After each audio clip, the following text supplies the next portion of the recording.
ចូលហាត់ទីហ៊ាន2ឆ្នាំនឹងទទួលបានប្រាក់40,000រៀលក្នុងមួយខែនិងប្រាក់ឧបត្ថម្ភផ្សេងទៀតអនុក្រឹត្យថ្មីស្តីពីការអនុវត្តច្បាប់កាតព្វកិច្ចយោធាចេញដោយរាជរដ្ឋាភិបាលកម្ពុជាចុះថ្ងៃទី12ខែសីហាឆ្នាំ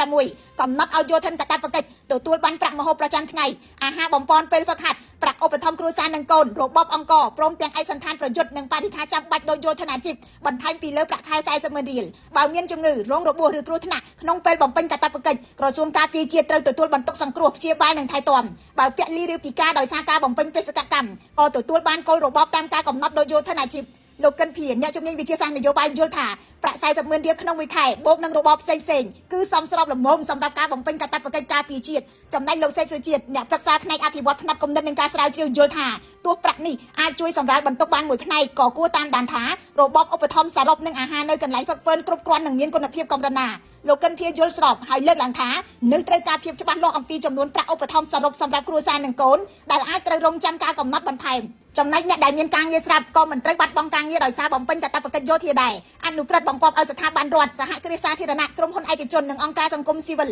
ទទួលអ្នកបញ្ចប់កាតព្វកិច្ចឲ្យត្រឡប់ចូលធ្វើការវិញក្នុងក្របខ័ណ្ឌដើមនិងរក្សាមុខតំណែងដូចមុនប្រសិនបើសហគ្រាសឯកជនឬអង្គការសង្គមស៊ីវិលមិនព្រមទទួលយកវិញទេត្រូវផ្តល់ប្រាក់បំណាច់បញ្ចប់កិច្ចសន្យាការងារនិងសំណងជំងឺចិត្តតាមច្បាប់ការងារត្រង់ចំណុចនេះលោកកិនភៀនលើកឡើងថាអាចក្លាយជាបន្ទុកមួយសម្រាប់វិស័យឯកជនព្រោះការអវត្តមាន2ឆ្នាំជារយៈពេលវែងប៉ុន្តែលោកលឹមហេងអនុប្រធានសភាពាណិជ្ជកម្មកម្ពុជាមើលក្នុងជ្រុងផ្សេងលោកថាពេលច្បាប់ចេញហើយទាំងរដ្ឋនិងឯកជនត្រូវអនុវត្តដូចគ្នាហើយវិស័យឯកជនគាំទ្រកាតព្វកិច្ចយោធាព្រោះជាផ្នែកមួយនៃការពង្រឹងវិស័យការពារជាតិចំណែកសិស្សនិស្សិតក្រោយចប់ហាត់ទីហ៊ាន2ឆ្នាំអាចត្រឡប់ទៅបន្តការសិក្សាវិញដោយរក្សាលទ្ធផលសិក្សាចាស់អ្នកបញ្ចប់កាតព្វកិច្ចទទួលបានអាទិភាពក្នុងការចូលរៀនបណ្ដុះបណ្ដាលបច្ចេកទេសនិងវិជ្ជាជីវៈនៅគ្រឹះស្ថានសាធារណៈនិងអាទិភាពក្នុងការជ្រើសរើសចូលជាយោធិនអាជីពផងដែរតាមអនុក្រឹត្យថ្មីការធ្វើបញ្ជីជំរឿនបុរសខ្មែរអាយុ17ទៅដល់25ឆ្នាំត្រូវចាប់ផ្ដើមពីដើមខែតុលារហូតដល់ដំណាច់ខែធ្នូជារៀងរាល់ឆ្នាំក្រោយមានបញ្ជីនេះការជ្រើសរើសមាន2ផ្លូវគឺស្ម័គ្រចិត្តនិងចាប់ឆ្នោតអ្នកជាប់ការជ្រើសរើសត្រូវទៅបង្ហាញខ្លួនតាមពេលនិងទីកន្លែងកំណត់ក្នុងរយៈពេល30ថ្ងៃយោងតាមក្រសួងការពារជាតិ